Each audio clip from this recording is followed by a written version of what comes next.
Good morning student. बेटा आज हम नंबर सिस्टम चैप्टर 1 इसका रिवीजन कर रहे हैं। ठीक है, हमने चैप्टर 1, 2, 3, 4 एंड 6 ये कंप्लीट कर लिया था। चैप्टर 1 और 2 हमने बेटा अप्रैल और मई में किया था। ठीक है, तो हम इस टॉपिक को एक बार फिर रिवाइज कर रहे हैं। नंबर सिस्टम, सबसे पहले हम बात करते हैं बेटा natural number. What is the mean by natural number? क्या होता है natural number? Counting every counting number 1, 2, 3, 4 that is the natural number. N से डिनोट करते हैं a set of counting number, a set of starting from 1 that is a natural number. इसके बाद हम बात करते हैं होल नंबर। ये होल नंबर्स क्या होते हैं बेटा? Whole numbers that means W से हम इसको रिप्रेजेंट करते हैं। इसमें 0, 1, 2, 3, 4 एंड सो ऑन। यानी नेचुरल नंबर में अगर हम 0 और इंक्लूड कर दें तो that is whole number. Got it? इसके बाद आते हैं बेटा इंटीजर्स। इंटीजर्स क्या होता है बेटा?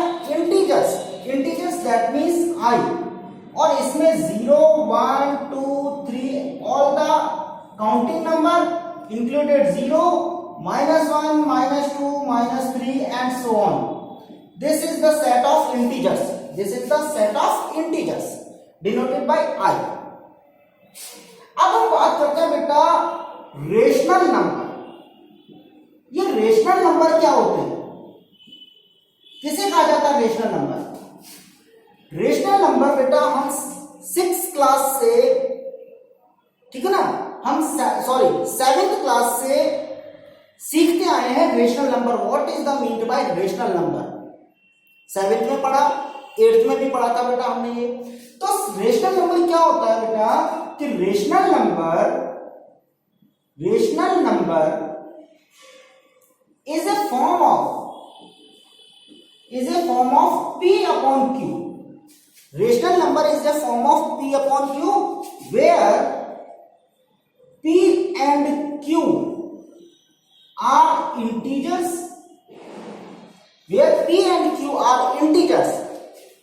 and Q is not equal to 0. Q की वैल्यू बेटा 0 नहीं होनी चाहिए, डिनोमिनेटर 0 नहीं होना चाहिए, क्योंकि अगर डिनोमिनेटर में 0 होगा तो हम सब जानते हैं कि any number if divided by 0 that number is not defined. इसका मतलब है हम इसको डिफाइन नहीं कर सकते। इसका मतलब है 0 डिनोमिनेटर में नहीं होना चाहिए। That means Q is not equal to 0. This is the condition of a rational number. Rational number is a form of P upon Q where P and Q are integers and Q is not equal to 0. 7 upon 9, this is a rational number. 8 upon 13, this is a rational number. These are positive rational number. -7 upon 13, this is negative rational number. 11 upon -15, this is also a rational number, negative rational number. But what about -5 upon -6? What about -5 upon -6? That is also a positive rational number. Why it is positive rational number? Because of minus, इस minus से क्या हो जाएगा बेटा? Cancel हो जाएगा, and this is going to be 5 upon 6. 5.6, this is a rational number, positive rational number. So this is also a positive rational number. Now the we has the definition. Rational number P upon Q is a form of rational number where P and Q are integers and Q is not equal to 0. Then what about 3?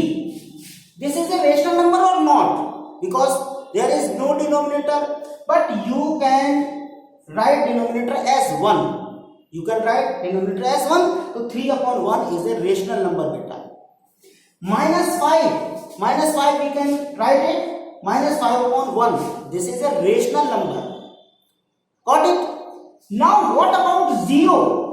What about 0? 0 is a rational number or not? Yes, this is also a rational number because 0 upon 1 is 0, 0 upon 2 that is 0, 0 upon minus 7 that is also 0. So there is denominator, any integers are there, but in numerator can write 0. That means हम 0 upon 1, 0 upon 2, 0 upon 7, that means that is 0. So that 0 is also a rational number. Got it? अब हम बात कर रहे हैं बेटा irrational number की. किसकी बात करेंगे? irrational.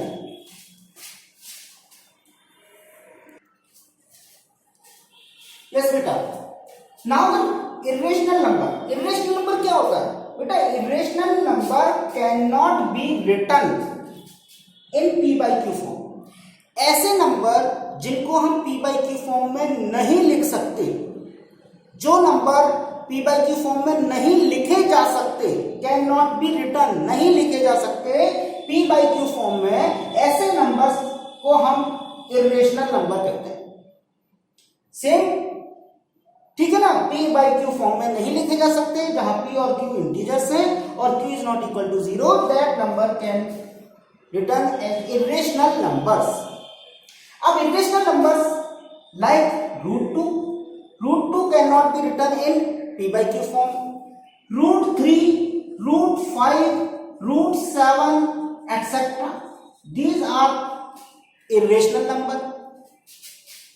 pi that means हम लिखते हैं 22/7. pi की वैल्यू 22/7 होती है बेटा, but this is not a exact value. ये एक एग्जैक्ट वैल्यू नहीं है, ठीक है, क्योंकि आपने देखा होगा पाई की वैल्यू 3.14 और फिर आगे नंबर्स चलते जाते हैं, तो वो नंबर पाई की वैल्यू करेक्ट नहीं है. That means pi is a irrational number. Pi is an irrational number. इसी तरह से बेटा 0.101 001 0001 और इस तरह के नंबर, इसी तरह से 0 2 3 5 9 7 4 5 इस तरह के कुछ नंबर्स हैं जिनको हम इर्रेशनल नंबर कहते हैं, और ये नंबर कभी भी p by q फॉर्म में नहीं लिखे जा सकते. और जब ये number p by q form में नहीं लिखे जा सकते, that means these numbers are known as irrational numbers. ठीक है. अब हम दो रेशनल नंबर्स या दो इर्रेशनल नंबर्स के बीच में कुछ रेशनल या इर्रेशनल नंबर के बारे में बात करेंगे. ठीक है.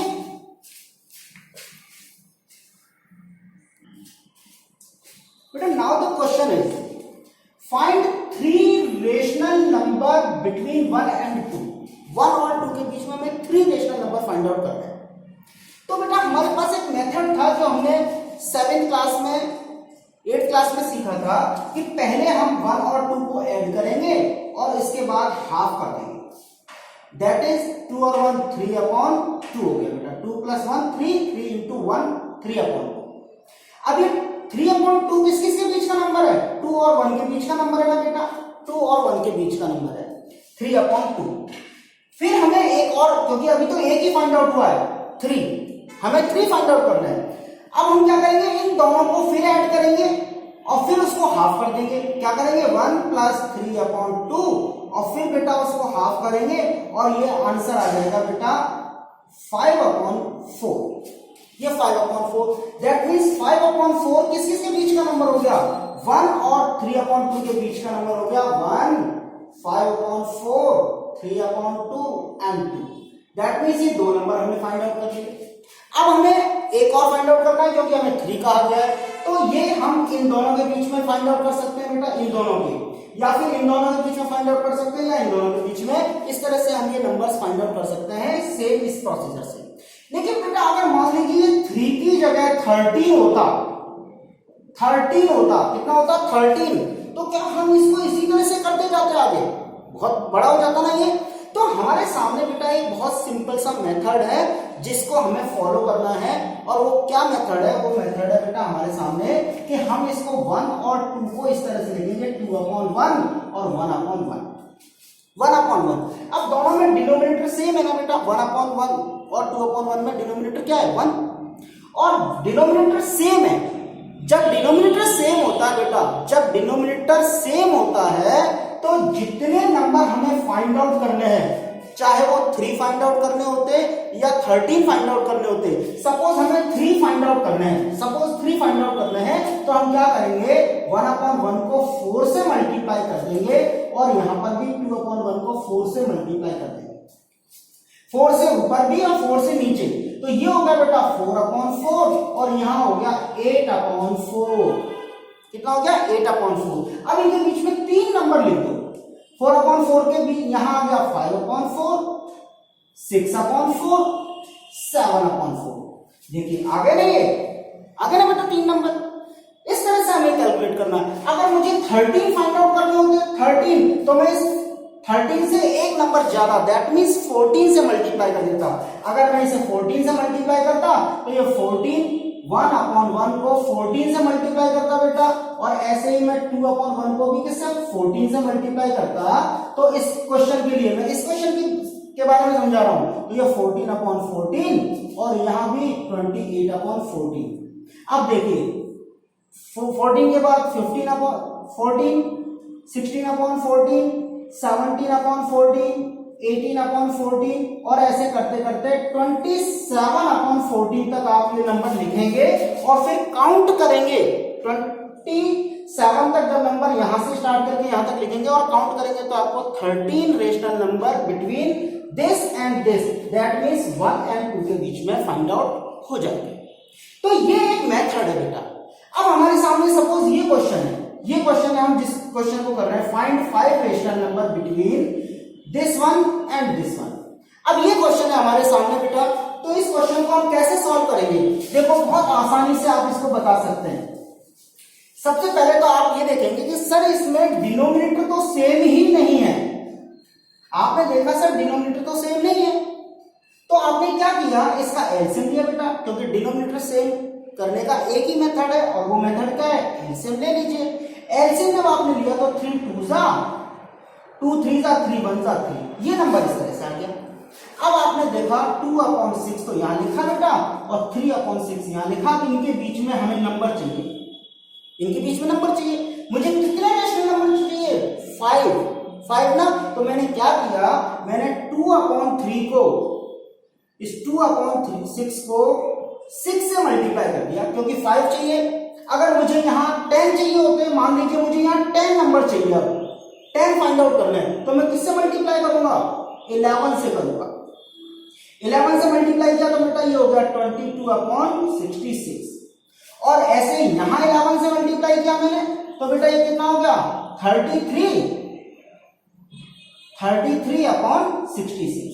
अब ये नंबर मुझे चाहिए, इनके बीच में नंबर चाहिए मुझे, इन नंबर्स के बीच में मुझे नंबर चाहिए। तो देखिए 22/66 के आगे 23/66, 24/66, 25/66, 26/66, 27/66, 28/66, 29/66, 30/66, 31/66 and 32/66. तो 1 2 3 4 5 6 7 8 9 10। अगर ना समझ में, तो इस तरह से हमें कैलकुलेट करना। तो आपकी ये एक्सरसाइज बेटा 1.1 में है इस तरह के क्वेश्चन। कल हम इसमें रेशनल नंबर्स को नंबर लाइन पर रिप्रेजेंट करना सीखेंगे। ठीक है, थैंक यू।